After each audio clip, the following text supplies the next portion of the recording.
Peter Winther Borup, hvad er din funktion ombord på Norrøna? Jeg er shopmanager her. Det vil sige, at jeg har ansvaret for den daglige drift af butikken her, samt udvælgelse af varesortiment og prissætning, markedsføring af de forskellige varer her.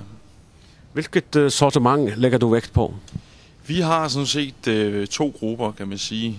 Vi er jo sådan en traditionel tax-free-handel. Vi har alt det, som man forventer at finde i en rigtig tax-free-handel, inden for sprit, konfektyrer, parfume osv.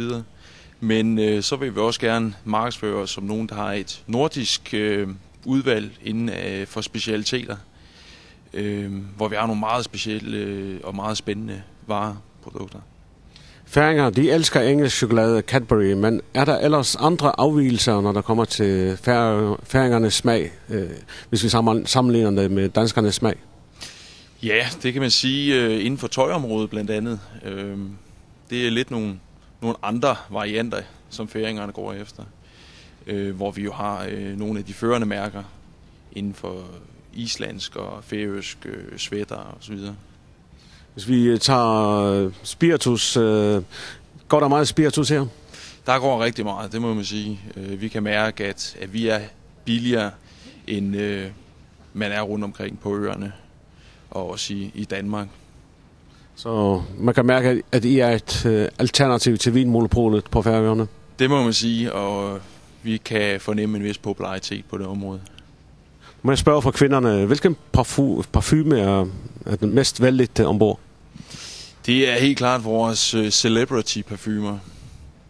Alle kendiserne, der kommer med de nye mærker, hvor især den nye Sex and the City, der er på vej, den bliver en rigtig sælger, det kan jeg garantere. Vi tager mændene. Mændene er lidt mere konservative her ombord. Det er de klassiske mærker som Bosch og Armani og Dior og så videre. Du selv, hvordan trives du ombord? Jeg trives rigtig godt ombord. Vi er jo en stor familie herude, og det må man sige, det er meget hyggeligt, for at bruge godt dansk ord, at arbejde herude på Norrøna. Tog det lidt tid til at vende sig til den høje søgang her i Nordatlanten? Ja, det gynger lidt mere, end det gør på land i Danmark, det må jeg indrømme. Men jeg er vant til det. Jeg har sejlet på Nordsøen før. Hvilke rederier?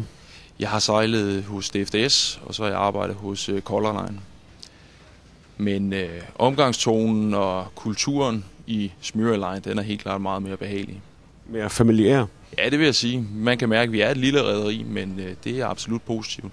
Som kan blive større med tiden? Undskyld? Som kan blive større med tiden? Ja, det håber vi i hvert fald.